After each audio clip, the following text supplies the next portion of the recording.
Hi, I'm Shireen, and my guest today on the brandtuned podcast is Chris West, the founder of Verbal Identity, specialists in helping brand leaders align their team in one voice. His clients include the biggest names such as Alphabet and General Motors, as well as startups in data science, fintech, and beauty, and some famous UK names, including John Lewis, Mulberry, Vauxhall. At the core of his work is getting the writers in a company to use one brand voice. His company has developed a simple, memorable framework that does just that, inspiring and aligning writers rather than hemming them in with more rules.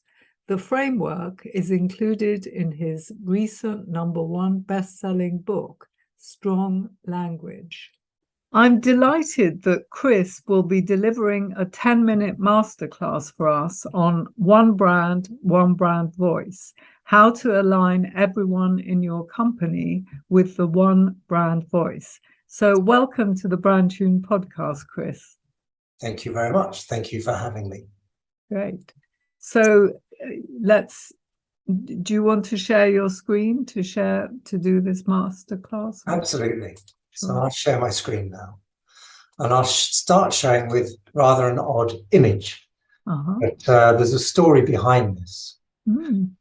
A lot of people in the design world, in the professional services world, they're very aware, of course, of how important it is to control the visual identity of their brand, making sure that wherever their brand turns up, whichever channel, whichever format, it looks consistent, recognizable, and that visual identity in some way creates differentiation, creates value. And what I'm particularly interested in, and what my business Verbal Identity specializes in, is helping brand owners and designers create that differentiation, create that value through language. And so that's why I love starting with this example of two kinds of oat milk. Shall I dive in and start talking about that? Yeah, looks very interesting. Well, that's very kind of you. So if, like me, you're one of those dairy dodgers, and I don't know if you are, Shireen, but, increasing number of people seem to be not having milk in their morning coffee, not having milk in their cereal, whatever. And so a lot of people are turning to oat milk. Now, I can say as an oat milk drinker, I've never been able to taste the difference between one brand of oat milk and another brand of oat milk, and probably no surprise, because oat milk is really just oats in water. So oats in water versus oats in water, who's ever going to be able to tell the difference? Now, what's interesting for me and why I love this example so much is that there are two quite well-known brands of oat milk. And as I say, they're both oats and water. Not are they both, the same taste to me. I'm sure some people can taste the difference. But not only are they both tasting the same to me, they're sold in exactly the same packaging, these Tetra Paks, and they're distributed through exactly the same channels. So in many ways, why would one be valued or better loved than the other? And Rude Health, a few years ago, quite recently actually, got a valuation for their company, which was around about 70 million. That's great, actually, for oats in water. And the way they talked on their packaging about their brand was to talk about Rude Health is when you do yoga and climb trees and in some ways, obviously, the things around health. Okay. But what I find super interesting is the valuation that was put on Oatly, which is the other major brand of oat milk that I see, and which I am actually a huge fan of. Now, as I say, it's oats and water like Rude Health, and Oatly is sold in the same packaging as Rude Health, and they're sold, shoulder to shoulder in the chiller cabinet of my local supermarket. So really, you would expect them to have the same kind of valuation. And the question I often ask when I do a workshop in a company or in an agency is, So what do you think the valuation of Oatly was when they were IPO'd on the New York Stock Exchange? Do you think as a relatively new, younger challenger to Root Health, they would perhaps have a valuation less than Root Health? So naught to, let's say, 100 million, maybe they're the same. Or do you think perhaps they could have created a slightly higher valuation? Well, here's the amazing thing for me and for a lot of people, which is oats in water versus oats in water, same packaging, same distribution. The only real difference that people were noticing and commenting on was the language on the packaging. And Oatly, when it was valued, when it was IPO'd, it wasn't in the region of 0 to 70 million, 70 to 100 million. Its valuation was actually quite a stunning 13 billion for oats and water sold in the same packaging, distributed through the same channels. And so I love showing this example because if you can't taste the difference and one isn't more accessible than the other, it's the language which is making the difference. Language is hugely valuable. Language is valuable when it creates a difference for a brand and when it's consistent.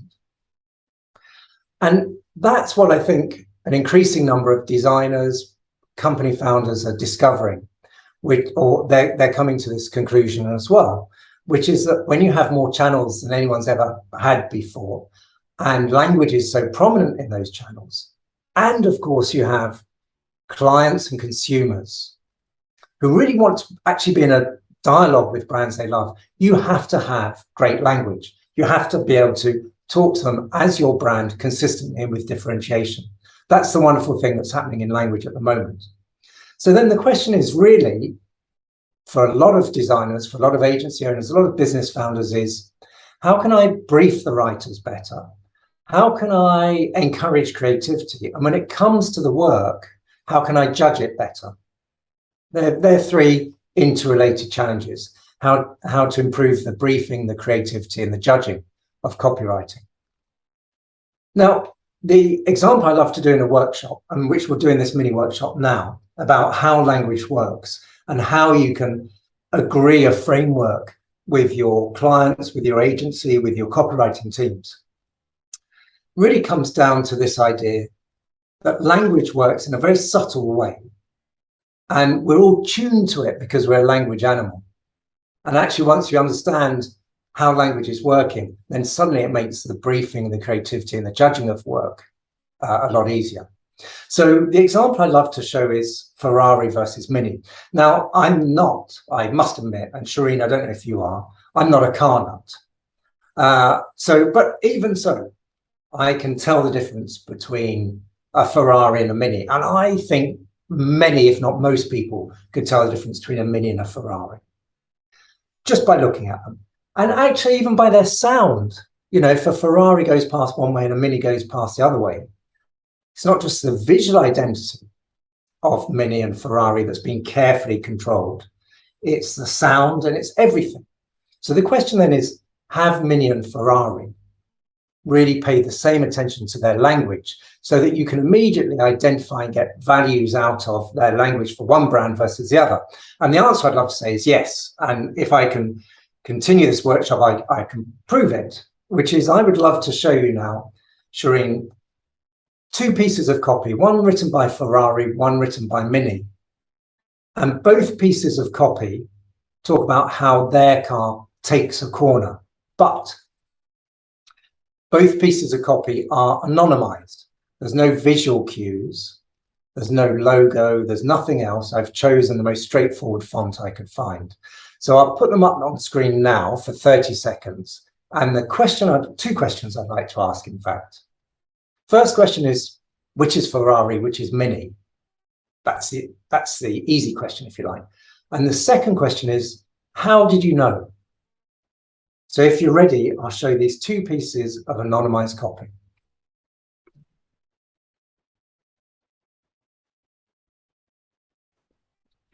For the benefit of people who are just listening and not watching this, is it worth reading these out? Absolutely. Yeah, thank you. That's a great idea.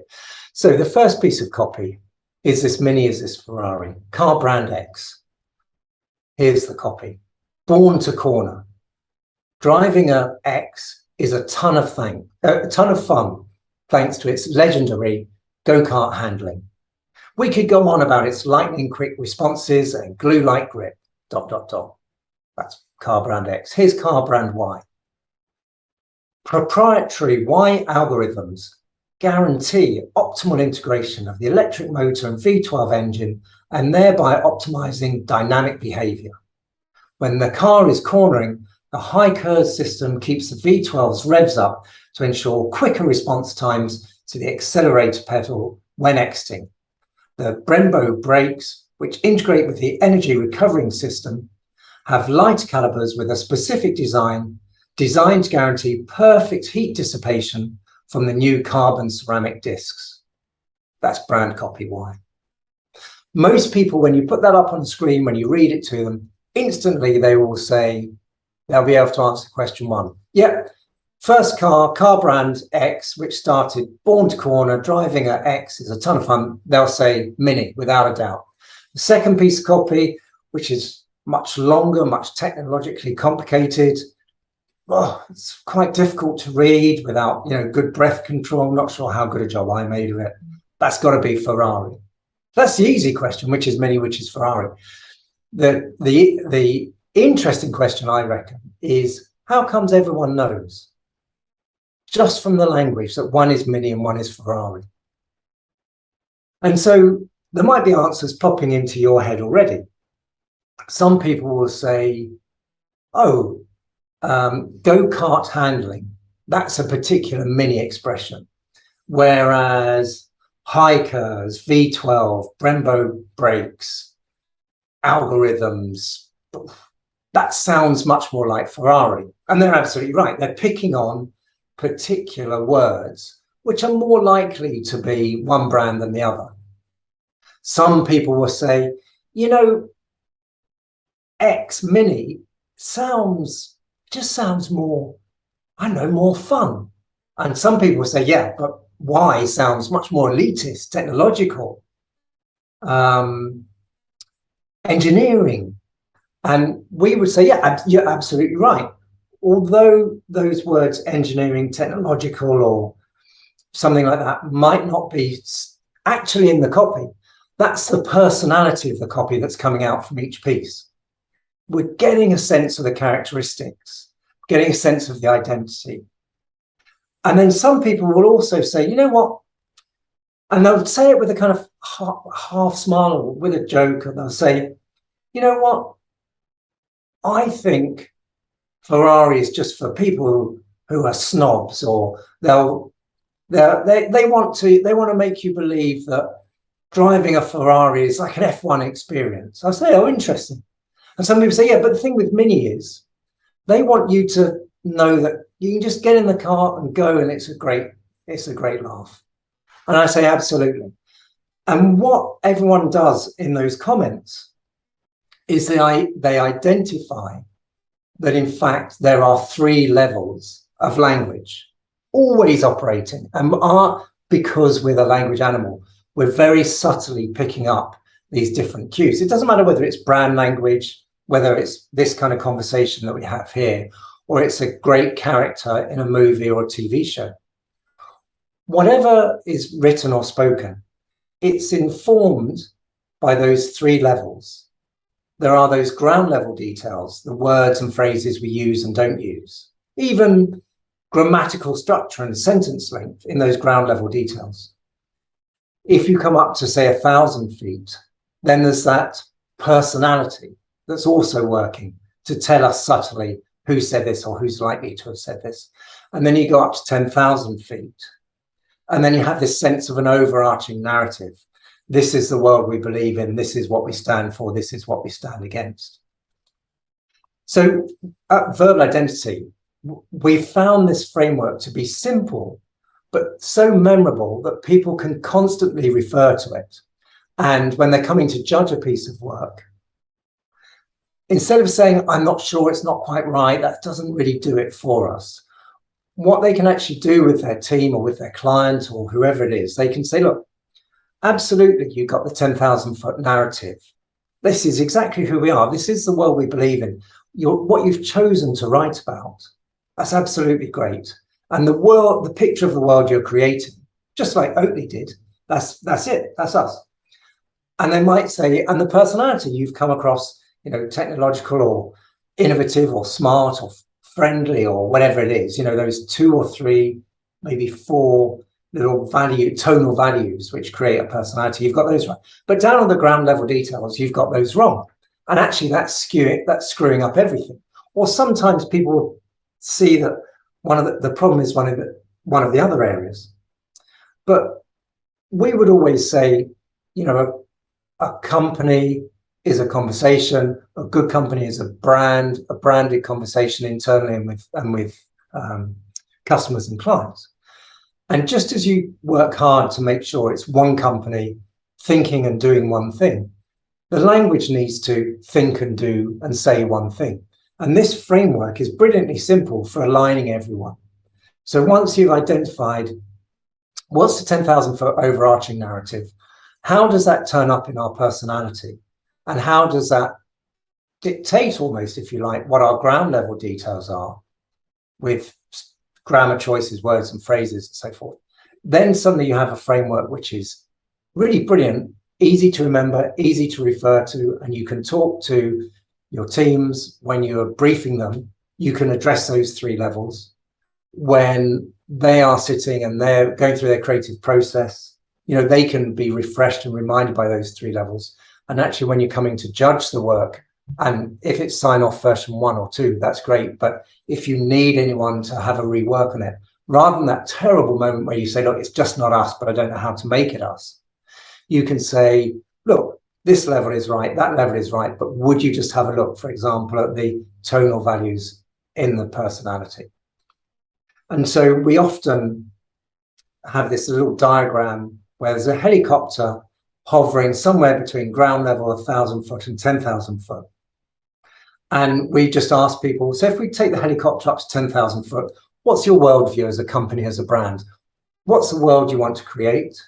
And if that's the world you want to create, what do you stand for? And what must you stand against? And that will dictate what you get to talk about and the angle you take on things. Let's bring the helicopter down to 1,000 feet. And what's the personality of your company or your brand? How can you express that in a small number, say 3 tonal values? And if you come down to ground level, how do you make sure that everyone in the company, when they're writing, is using the same terminology? They're using enough jargon, not too much, or whatever it is. And can you agree to save time at the beginning on certain grammar choices, sentence length and things like that? So those are the 3 levels that make up that framework. And we found it both simple enough to be remembered, but I think also embracing enough to align writers, client teams, anyone that's signing off, brand managers, all of those people in this idea that they can align not just the whole company into one branded voice, but actually make sure the branded voice, wherever it turns up in the different channels, is differentiated, is distinctive, but is consistent. There you go. Great, thank you. Well, my pleasure. Thank you very much. So how does this fit in for a brand that's just doing its brand strategy, maybe an early stage business? How would they think about this alongside their brand? Other considerations? Well, we see it being used in 2 different ways. Sometimes it's being used very early on to define a brand, and that seems to be increasingly so. And I think it's this thing we talked about earlier, which is there are so many more channels that a brand needs to be in, and there are so many more consumers or clients who want to be in a dialogue with you. It's sometimes worth defining your brand using this simple 3 levels framework for the voice, and then applying that into the channels and giving that as feed and nourishment for other people that are developing other brand assets, because it's a very brand strategic framework. And certainly up at the 10,000 foot view, when you're answering those questions, you're really getting into the nitty gritty.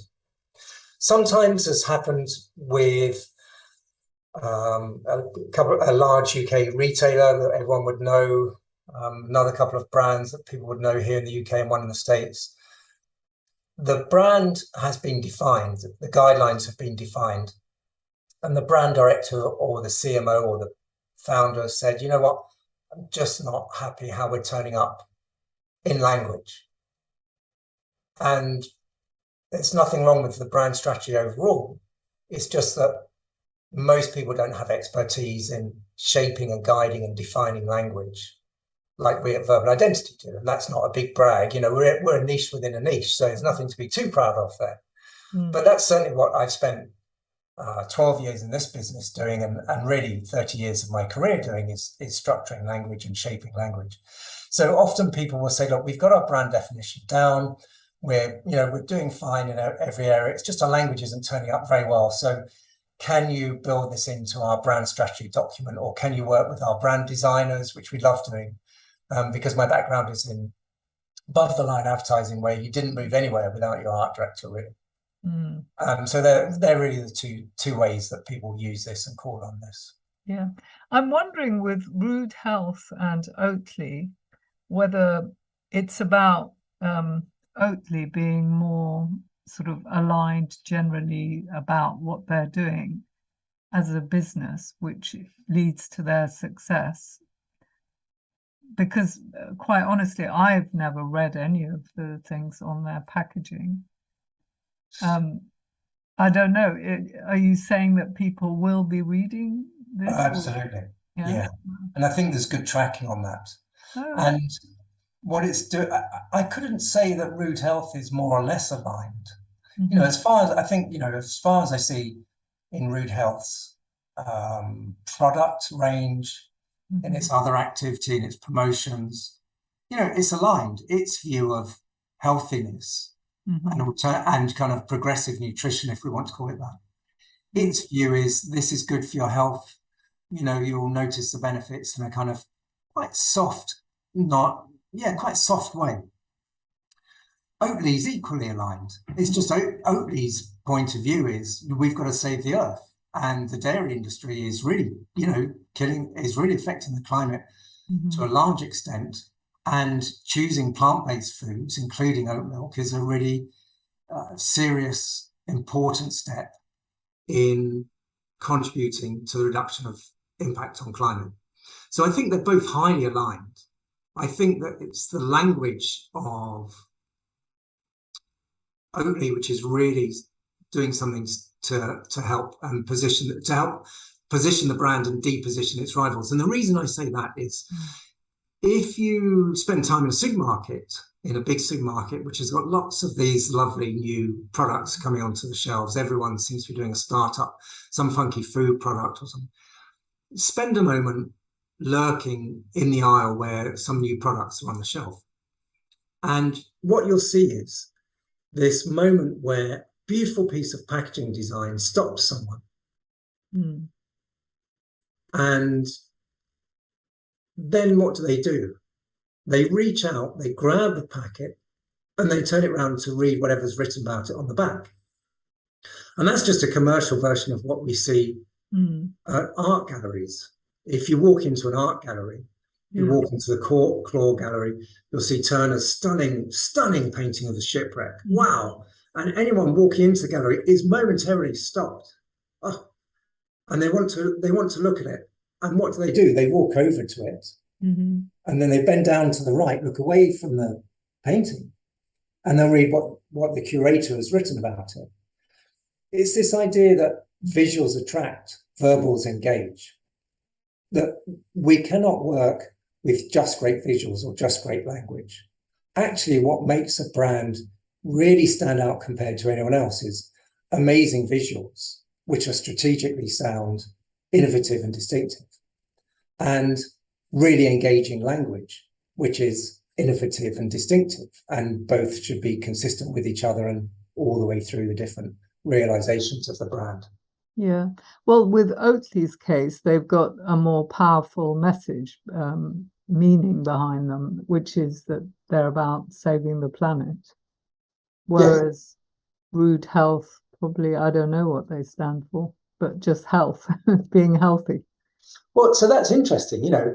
what is it they stand for? Is that a failure of strategic positioning, or is that a failure if we want to be that way? Or, is it something that could be corrected by stronger language? But my feeling is if you're asking your team to write something, what you're asking them to do is to change a consumer's mind or engage a consumer's mind. And if they've written something and people go, shoulder shrug, yeah, whatever, then why did you spend any money? Why did you spend any time writing it? There was no value. Actually, if you're going to write anything, you must have a view of the world you want to create, and you must come at this and express this with a strong personality. And you must make sure that the ground level details are reinforcing it. So you get the whole team involved, when you go into a company, how do you work? It depends whether we're being asked into an agency to work with them or if we're working with a client team. And we're very lucky to be working with client teams at FTSE 100 companies,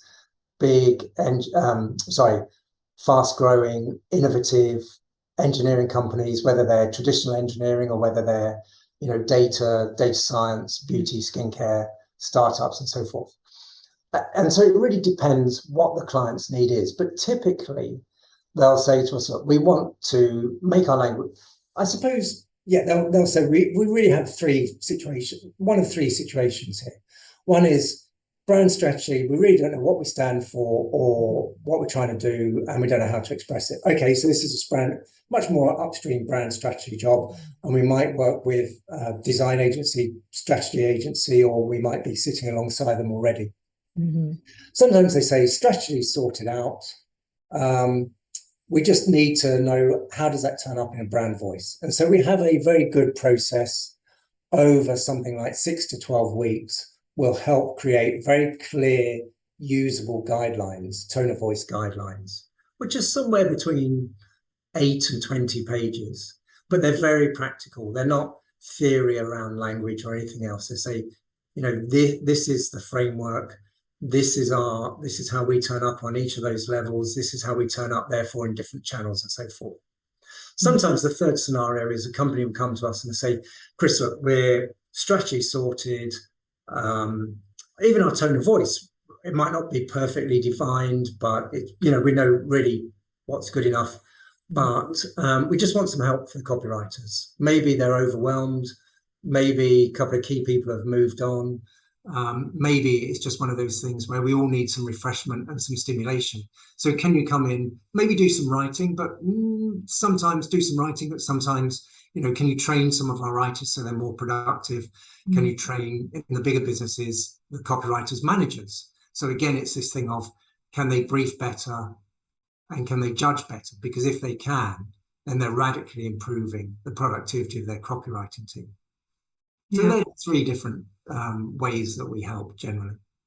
Yes, and then the message seeps through somehow. I mean, I'm often curious how messages actually get through to me. If I think of a brand like Samsonite, I associate it with quality, but I don't know where I first even heard of Samsonite, how I came across them, why I've got that impression. And it's the same with so many brands. And that's the mature way of looking at it. Not to say, look, it's all because of digital, it's all because of social, or it's all because of whatever. The truth is, there's a massive ecosystem now of marketing channels and marketing places and things like that. So a brand does really well when it's not just in one channel or it's not just doing one thing, but its presence in social media is very clear and well defined. And that's aligned with what it's doing in more traditional PR, and that's aligned with what it's doing in traditional above the line advertising, which is consistent with what the CEO is saying at investor relations meetings, which is consistent with what they're saying in employee values internally and how they're advertising roles vacant in the business. Because you might, for some reason, just see something that the CEO has said. Okay, well, fine, and that sinks slowly into anyone's head. And then the next time you might hear something about them on a PR, stimulated piece on the radio, and the same message is coming out.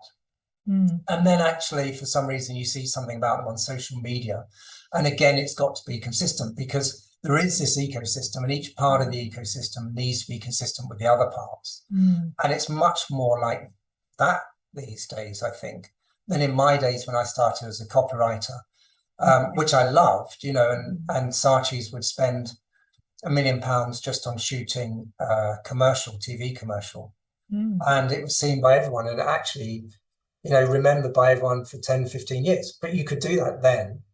And I don't think you can expect to do that just in one channel stay. So it's really about turning up consistently in each channel, and particularly with the brand voice. Yeah, having real clarity around it. Yeah. So, okay, so what resources would you recommend for people who want to dig into this more? Apart from your own book, obviously. Well, I'm going to reach out, since you very kindly mentioned my book, and here is my book. Yeah. Oh, it's never going to work. Is it Strong Language? Yeah. There we go. I wonder why it's looking fuzzy up there. Who knows? Yes. There we go. Yeah. There's a focal point on the camera.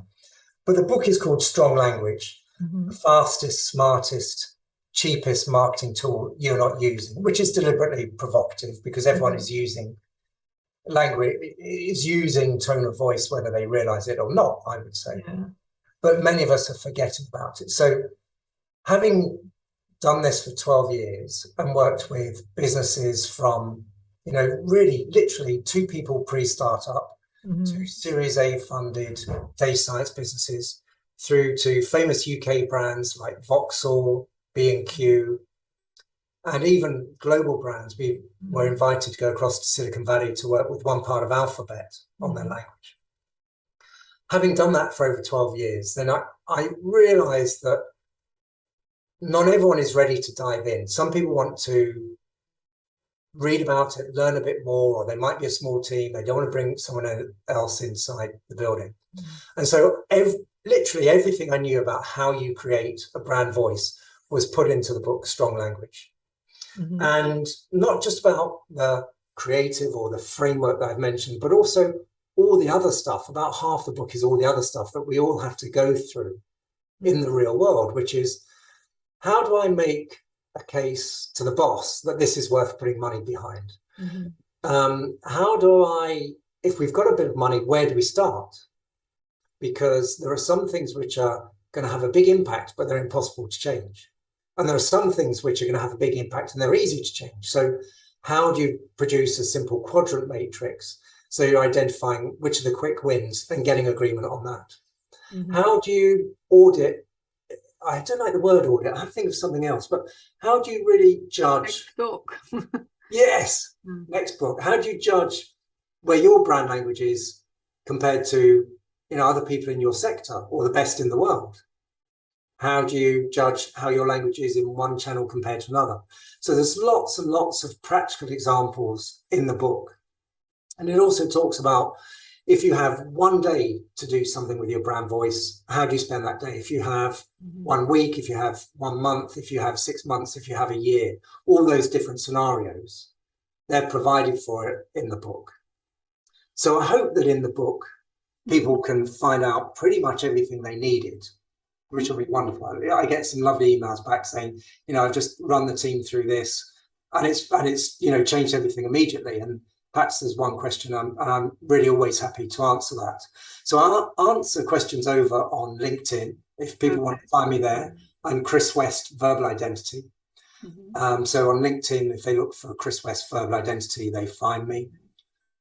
Twitter, of course, but I don't find that such a great conversational space. And occasionally people will say, look, come and do a lunch and learn for our agency, or Chris, could you come and do a lunch and learn with our creative team and our brand or our client, or I want to get 5 people together from different businesses because we do this, or just come in and, we do this once a quarter stimulation for the writers or for the board. So come in and would you come in and do something like that? So in those different ways, people can suck out of my head the last 12 years of accumulated knowledge. So is the business you primarily, and then you engage people to help you if needed? Or it's me plus 5, uh-huh. and the combination of the me plus 5 plus, and the plus I'll come to, but the 5 are basically strategists who could have been writers, or writers who could have been strategists. Right. And then we have Baxter, who I must reference, who's my operational assistant, who tries to make best use of my time. And then the plus that we mentioned is often our clients will say, look, this is great, and we need to get something across the line. We're relaunching the website. It's overwhelming for our team of writers.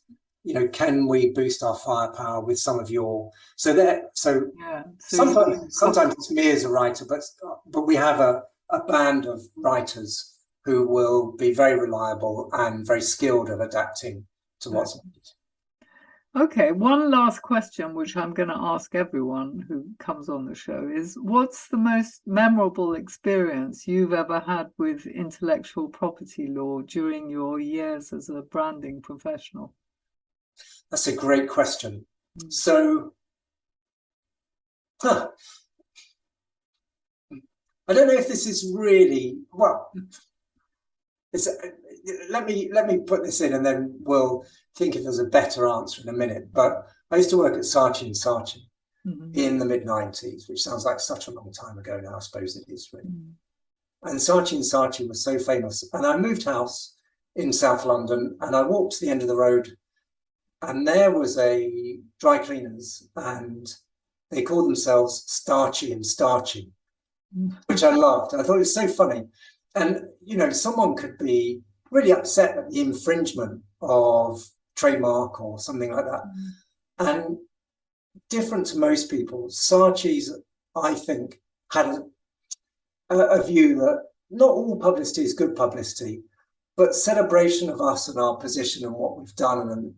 And Saatchi's were a very cheeky agency. They used to talk about chutzpah. So I think if they ever found out about Starchy & Starchy, I believe they would have looked at it and smiled, because it was a recognition of what they'd done as an agency. So does that count as an example? Well, if it's the only one you can think of. Often people have made some mistake or been aware of something and they don't want to discuss it, which is why I'm trying to bring it up. Because, well, one of our clients ended up in a very interesting situation. They were they launched 3 years previously, and I'm not even going to say which industry it's in, if you don't mind. But it was a consumer-facing business, and another consumer brand launched, which essentially had taken a synonym of our client's brand name, had made taken significant inspiration, if we're being polite, about the packaging design. Not only that, when we went on this copycat's website, we'd found that they'd cut and pasted our client's copy to such an extent that they'd forgotten to take off our client's name from the copyright at the bottom. Oh God. And you think, my goodness, how does that ever happen? Yeah, I had a client like that who lost his domain names, because he had copied somebody's terms, the market leaders, but he hadn't even removed their name. So it was just so obvious. Yeah. So, IP is critical to all of us. Yeah. And just knowing a little bit about it can stop you making a silly mistake, I think, but it can also, just knowing a little bit about it can sometimes stop a competitor in their tracks with you showing enough knowledge that it just makes them pause for a second, I think. Yeah. Do you ever get involved in choosing taglines that would be trademarkable? Taglines, yes, and names, of course, which are trademarkable, I believe. Okay, Good. Yeah. Copywriting, linguistics, it's all very useful for that. Yeah, absolutely. We're a tone of voice and copywriting agency, and a big demand as people launch more products is naming strategy and naming, as we call it, naming hierarchies. Yeah. Great. Well, thank you very much indeed, Chris, for appearing on the podcast. My pleasure. Thank you very much for inviting me. Bye. Bye-bye.